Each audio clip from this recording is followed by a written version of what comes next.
This is the first episode. Yeah.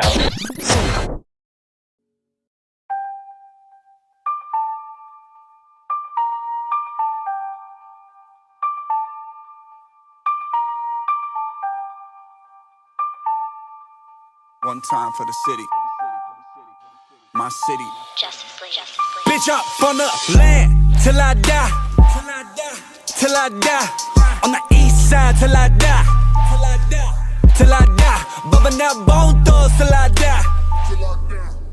Hello and welcome to the very first episode of Ohio's Praise, where we talk about everything involving Cleveland and Columbus sports. I'm Mike and this is my co-host Chris. And our first story is how we felt going into the Ohio State-Wisconsin game that occurred this past Saturday. Chris, what did you think? Well, it was a big weekend for Columbus and Cleveland. Yes. It was a big weekend. All right. So going into the game on Saturday, I saw that Wisconsin was 7th overall in rushing defense, allowing 90 yards per game, and I thought that was actually an amusing stat. It's really good for the Big Ten. I knew it was going to be a problem for us, but for us, we were leading the Big Ten in rushing yards. Like that Yeah. was what we did on heavily. So it would be a good matchup. yeah. We actually are ranked 3rd overall in rushing. Well, going into that game, we were ranked 3rd overall in the nation.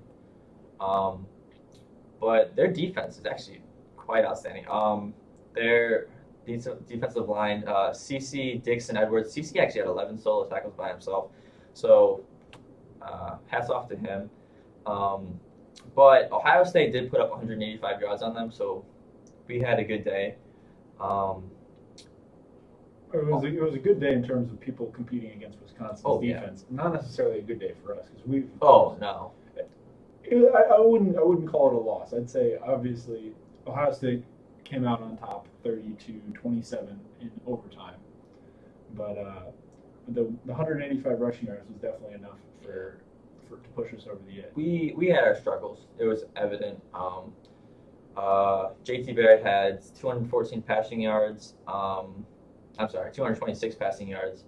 But it didn't seem like it at all. Mm-hmm. It was a silent 200 yards. He really struggled in the first half. Oh, yeah, especially. The definitely. offense as a whole only managed to put up 6 points in the first half. Mm-hmm. They were down 16 to 6. Although what I found interesting was that Wisconsin running back Corey Clement came in averaging 80 yards per game, and I thought, wow, this guy sucks. Little did I know they had a bye week before they faced Ohio State, and they were very prepared. He had 164 yards in that game, so that's double his average. I thought with our defense, I was pretty confident we would shut him down, but him and that jet sweep, we just couldn't stop it. We couldn't stop it. Well, the one thing was that throughout the whole game, as bad as the defense looked at times, Yeah. the red zone defense Yeah. was fantastic because we gave up one touchdown through the whole game. They had 23 points, but only one touchdown, so that means we held them to however many field goals that is. 7 A lot. It's a lot of field goals. 5. It's a lot. Let's go with 5. Five. 5 field goals. Something like that. Wow. They were just very prepared. Wisconsin was. They definitely needed that bye week to compete. But Ohio State still prevailed. They found a way to win. And I think when you're looking overall for that solid team, that's what you need, is that will to win, that drive. And it starts with that leader at quarterback, JT Barrett, definitely, led by a good coach, Urban Meyer. And for a team that leans so heavily on the rushing attack, it was the passing game that eventually came on and sealed the game for us because it was a game-winning touchdown that was thrown to Noah Brown. Yep, another. And then, of course, the defense held up in the red zone again and ended the game with a sack. They still only have one rushing touchdown in the red zone. That's an unbelievable statistic. It's a great stat.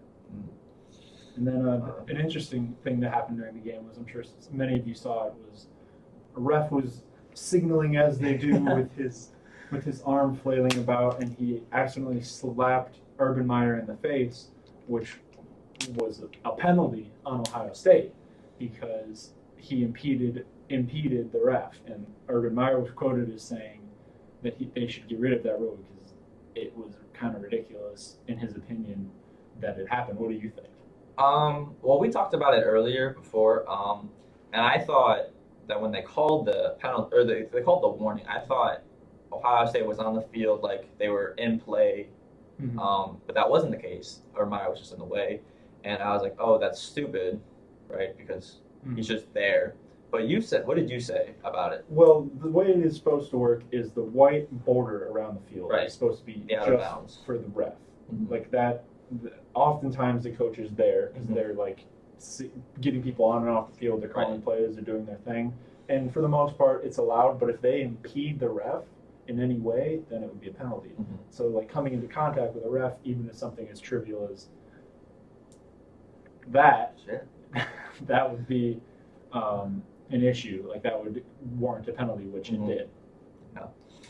Okay, I think that's enough for the Buckeyes. Yeah, good win for them.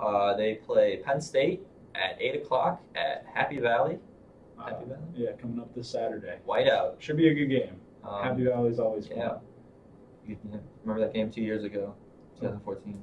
Was it the one where double overtime? Bosa ended it with a sack. Yep. Just like like Wisconsin. All right, and of course the Browns, although they did not come out on top yet again, they played a very close game, and they play a lot of close games. This one happened to be against Tennessee Titans. Not one of the best teams. No, they're not. They're not known for their Super Bowls. The Titans. No. What did you think of the game, Chris? I think I was actually very impressed with definitely Cody Kessler. I remember watching him in preseason, and it seemed like everything was not going his way in preseason. I'm like, this is the quarterback. Why do we even have him? Why are we paying him, basically? Yeah. And throughout this game, I was actually very, very surprised by his fight, his drive. You know, he didn't give up. He looked really good scrambling out of the pocket. I mean, good poise. He didn't panic. Very mobile. Yes, very. Kept his eyes downfield. Yeah, and he found his receivers, and I think that's a good. The Browns are moving forward. They're making progress. They're playing competitive games, and it's tough to look at the positives because what you want wins, and they just are not winning. And you could attribute, I feel like too often we attribute that to the Browns always being in a rebuild and having a young team, but I mean, if they're always in a rebuild and they always have a young team, then they're not gonna have that extra like veteran grit that puts them just over the top to win close games that like so many teams in the NFL have. And the Titans, although they're a young team as well, they are. I think they're older than us, are they? Because like we've pretty much gotten rid of almost everyone above 30. I mean, they have the two past Heisman candidates or Heisman winners. Yeah, Derrick Henry is the rookie, and then Marcus Mariota. DeMarco Murray hasn't been he's probably been in the league a couple years. Yeah. I'd say we're about even, but the Tennessee Titans, they have an established quarterback, which could be Kessler. He looks pretty good. Definitely, if you don't count the Patriots game, all the games have been pretty close, right? Yes. Within 10, I'd say. Aside from the first game of the Patriots game. Yeah. And the Patriots, like as tough as it is to say, they play on a different. It's like they're playing a different sport than everyone else. I mean, the Patriots are always competing for a Super Bowl, and we're not near. We're not near a Super Bowl. A winning season is a Super Bowl for the Clevelanders. Yeah. Let's talk a little bit more about Kessler and what he did. Yeah. If you look at his stat line, he had a 63% completion percentage, which is, I think that goes either at about league average or maybe just below league average. Looks pretty good. And then 336 passing yards, which you can't complain about a 300-yard passing game. Definitely not. 2 touchdowns, and then no interceptions, which is perfect. I don't think the Browns did we have a turnover the whole game? I don't think so. Oftentimes the key to winning games, I think, is making sure that you win the turnover battles. So, if whoever has the most turnovers is probably going to lose the game more often than not. Yeah. Those 2 touchdowns, though, they were to none other than Ohio State alum Terrell Pryor. Now, Pryor didn't have the greatest game in the world. He did have the 2 touchdowns. He only had 75 yards on the receiving end. So it wasn't a spectacular day, but it was a very, I would say, clutch day. I know the first touchdown he had was at the end of the first half, or right at the end of the first half, and Kessler threw probably a perfect pass. It was the pass where only Pryor could catch. Yeah, and he was over 2 defenders, and he caught it, came down with it, inbounds. It was really nice. And then I remember there was like less than 6 minutes left. We were down, 28-13, trying to score, and I think it was 4th down, and Kessler was out of the pocket going left, and he throws the ball across his body to the right side of the field. Which you're not supposed to do that. You're not supposed to do that. Yeah, and desperate times calls for desperate measures. And Pryor had, again, 2 defenders on him, and he's like, I got to catch this ball, and went up for it and got it. And what do you say about Pryor's progression as a wide receiver? Like, you have to remember, he's only been playing wide receiver for like 2 years. Maybe. And last year was not that great of a season for him. No, he came in late. Catches. Yeah. He came in late.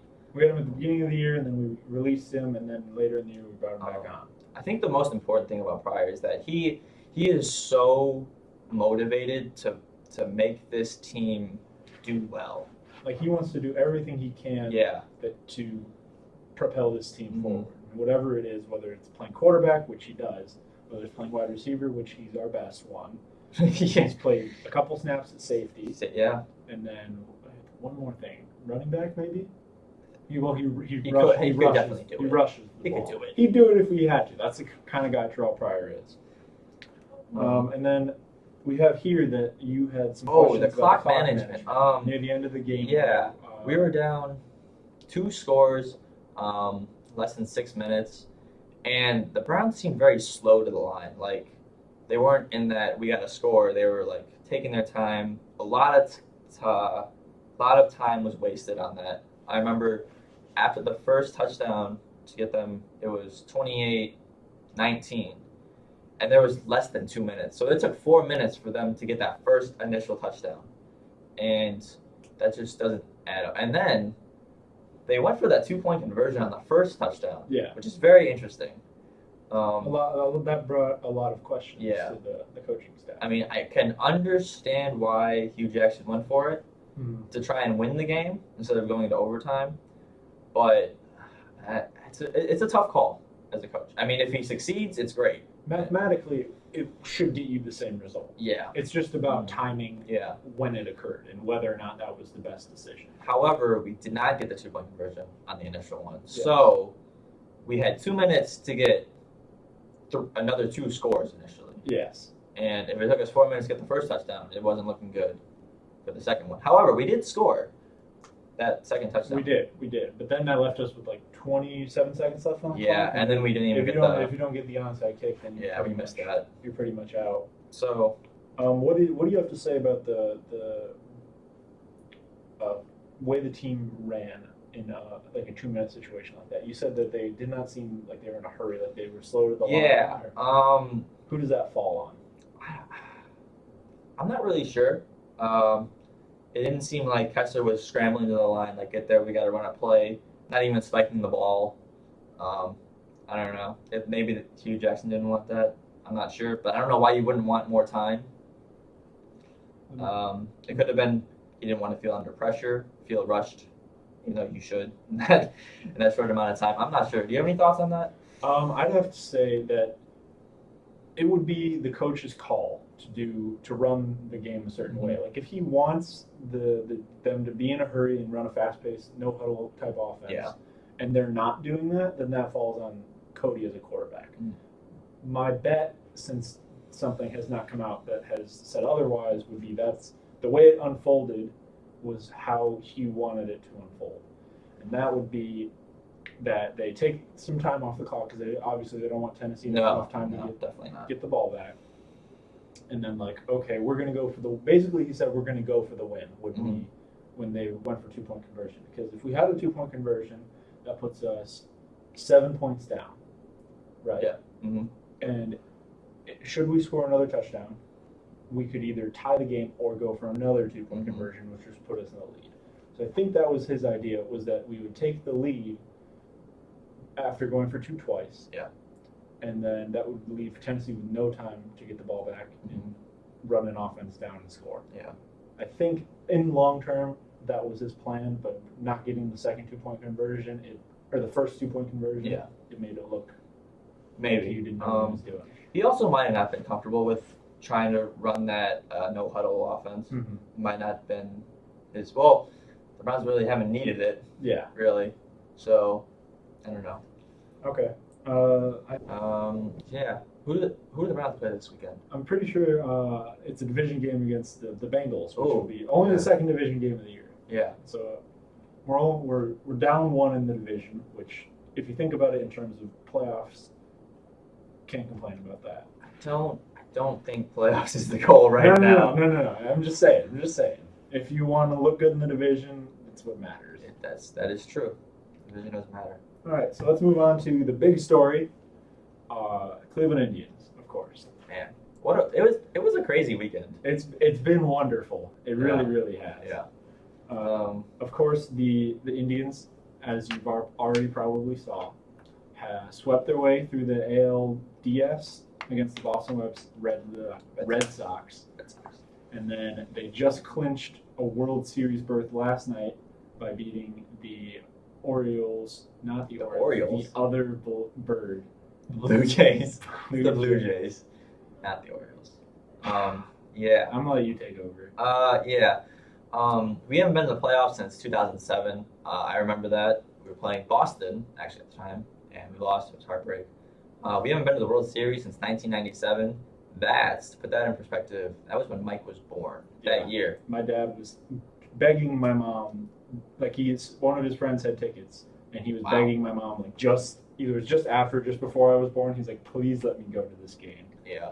So that's like how much it meant to the city. Yeah. Was that my dad wanted to be there than be with me. Yeah, and then before that it was 95. We were at the World Series, and then the 90s were a big year for Cleveland baseball. Yeah, pretty much. That's a good decade. And based on like all the people who are like, we kind of just missed that because that was about the time we were born. So it's nice to see people's face who experienced that era of the 90s and how much this means to them. Like the Cavs, we all know they just won a championship. Yeah. They broke the drought. They broke the drought. That was the big story. But the Indians, it means something else to different people. Yeah, it's like something's happening in Cleveland. Like we had a 52-4-year drought, and then we won an NBA championship, and then 4 months later we just clinched the World Series. If we want to talk about all the things that have happened in Cleveland, we saw Stipe Miocic is the UFC heavyweight champion of the world from Cleveland. Mm-hmm. What happened next? The Monsters. Yeah. The Monsters won the Calder Cup. Yeah. Cavs won the championship. Indians are in the World Series. Cleveland is the sports epicenter of the world, to quote Mike Golick.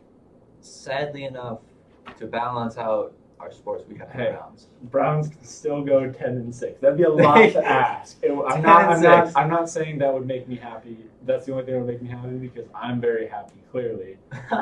Yeah. Clearly. Yeah.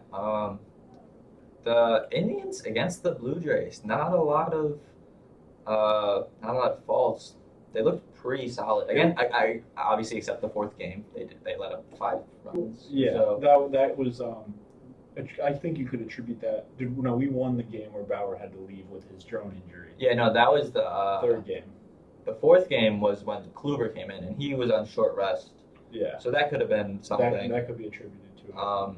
Yeah. And good news about Bauer's injury is it looks like he should be able to come back for the World Series. That's good. We need Bauer. We still got just under a week left before the series even starts. And we need our pitchers because we're missing Salazar and what? Carrasco? Yeah, Carrasco. Is Carrasco going to be able to come back? I actually don't think know. For a series like the series against the Blue Jays, for one that necessarily wasn't it wasn't a classic. It's a Cleveland classic because we made the series, or made the World Series, but it wasn't like a baseball classic. You know what I mean? Like it wasn't filled with all kinds of comebacks or like ninth inning. No, definitely not comebacks because for the most part, once the team had the lead, they never gave up. Oh yeah, the first 3 games we had the lead the entire game. Yeah. It was 2-0, 4-2, and then another 2-0, I think. Yeah. And then before going to the game 4. It was like 5-1 was game 4. Yeah, and then last night. Pretty much once a team had the lead, they never give it up. Yeah. Sometimes they tied it, but never once did Yeah. a team come back and win it. But it had its classic moments, like It did. Bauer's drone injury, like just dripping blood all over the field. That was so much worse than I initially pictured. The moral of the story is don't play with your drone before the game. Exactly. Especially in the playoffs. And then I think the big story more recently is Ryan Merritt. Yes. Wow. What Rookie pitcher. Debut. He hadn't pitched all year. Had Debut. I'm pretty sure his debut. His debut as a starter, maybe, or debut in Probably general. as a starter. Yeah, but that's a lot to ask of a rookie. It's a lot to ask of a rookie. In the playoffs. To clinch a World Series. Yeah, I don't know how many people can do that. And he went 6. He pitched yesterday, didn't he? Yeah. Yeah, and obviously he didn't miss the whole game, but he didn't let up any runs. He did everything he could. He only allowed 2 hits, according from what I remember. He had 3 strikeouts and then 4.1 shutout innings, if I remember correctly. I don't know. Baseball stats are weird. Mike is not baseball the best at baseball stats. Baseball stats are weird, but I promise you it was 4.1 shutout innings. Okay, you told me that in the 5th inning. Well, they took him out in the 5th inning. Oh, they did? Yeah. Oh, okay. That was okay. They gave up. He gave up a second hit, and then they put Shaw. In. My fault. That was on. It's okay. That was it's fine. Yeah. It's fine. It's fine.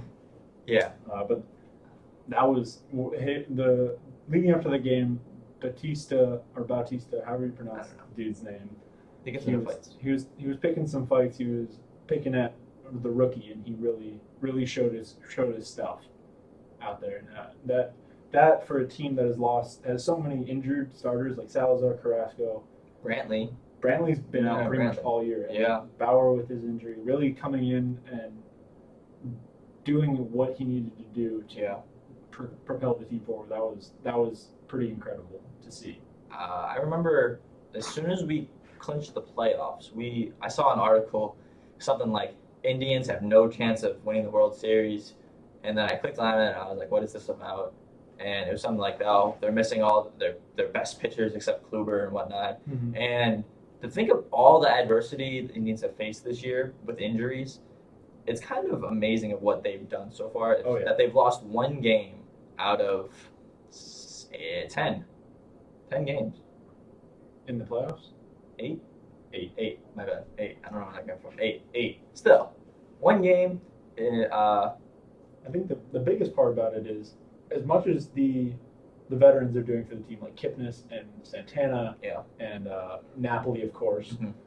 then it's the young guys who are really playing incredibly well. Like Naquin for the longest time in the season. He's had kind of a rough postseason, I think, but we wouldn't have gotten here without Tyler Naquin. And Coco Crisp coming up big. Coco Crisp coming out of nowhere. In the 3rd game, that catch in left field, I think. Yeah, that was nice. And then he 2 postseason home runs. Yeah, and hit one last night or Wednesday night. Mm-hmm. Obviously, it wasn't needed because it was a shutout, but still, and then, of course, veteran player. Ryan Merritt, a rookie again, who we talked about. Yeah. And then my favorite, and I'm sure he's one of your favorites as well, is Lindor. Oh, the man, not like Lindor. The man is incredible. The things watching him for the longest time in baseball, it was difficult for me to stay enveloped in it. It's there's a lot going on, and it's kind of difficult to understand the whole scope of everything that's going on in terms of like who you want where and why they're there. But watching Lindor is exciting. It is. It just really is. He makes plays, and it makes him look so effortless that it's incredible to watch. Yeah. So, actually, fun fact. Next, what is it? Tuesday? I think it's Tuesday. October 25th. 25th. Cavs open up their season against the Knicks at home. And the Indians will start the World Series against the winner of the Cubs and the Dodgers. Mm-hmm. The Cavs will be raising the ring ceremony, raising the banner. That's going to be an exciting day. They're calling it Cleveland Christmas. I don't blame them. I really don't. We're from Cleveland. Obvious. Diehard fans. How about? I think we've seen so much struggle. We've seen. Of course, not Not us particularly. Oh, not but us. No, but in we're- sports. We're very spoiled. We're in the Yeah. midst of possibly a second Mhm. championship in our lifetime. But it's incredible. It really is, and it inspired us to start this Yeah, show it really has. because it's become such a huge part of our lives. Yeah. So yeah, if we take a tally, Indians on their way to the World Series, Cavs coming off their championship from last season, Ohio State ranked number 2 overall in the nation, and so that's pretty solid. Yeah, of course. Browns on the other end, 32nd. We don't need to talk about that. 32nd in the power rankings, but that's okay. Not according to Pro Football Focus. They're 31st. We're not on the top half of the rankings, but Okay, how about to end the show? Who would you rather face in the World Series, the Cubs or the Dodgers? I'm not really sure. Obviously, the Dodgers have Clayton Kershaw, phenomenal pitcher, won the Cy Young Award last year. I think he might have won it twice by now. He's a good pitcher. He knows what he's doing in there. I mean, I wouldn't want to face him, Yeah, personally, but the Cubs have put up some pretty good numbers. they can score, Yeah, and their infield is pretty. From what I've heard, and based on the All-Star roster, they had like their whole infield made the All-Star team, Yeah. which is kind of ridiculous. It's happened like twice, and the last time it happened was the Cubs in like 1908. yeah. I'm not that too familiar with the Cubs and the Dodgers, but I don't know. It's tough. Personally, for slightly different reasons than you, I'd rather face the Cubs in the World Series, I think, just because it's been so long since either the Indians and the Cubs. That's true. Indians' last World Series win was 1948. Cubs' last World Series win was 1908. That really sucks. So to be able to watch those two teams in the World Series would mean a lot for baseball, I think. Like, it would show that a division or a league that often comes under fire for not being balanced based on like pay and stuff like that. To see two teams that have struggled for so long at the very top, that would be incredible, and I think it would do a lot for the sport. Yeah, definitely. I know Cleveland will be alive when the Indians play, and I'm sure Chicago will be too. I mean, when was the last time the White Sox went to the World Series? I had no idea. That would. I mean, I they have no weren't clue. even. They're not that solid either. So I mean, it's good for both cities, definitely. Yeah. All right, that's it for today. Yep. We'll see you next time. Hopefully, we're gonna try and make this a weekly show, just to keep you updated. Yeah. That's Chris. That's Mike. See you next time.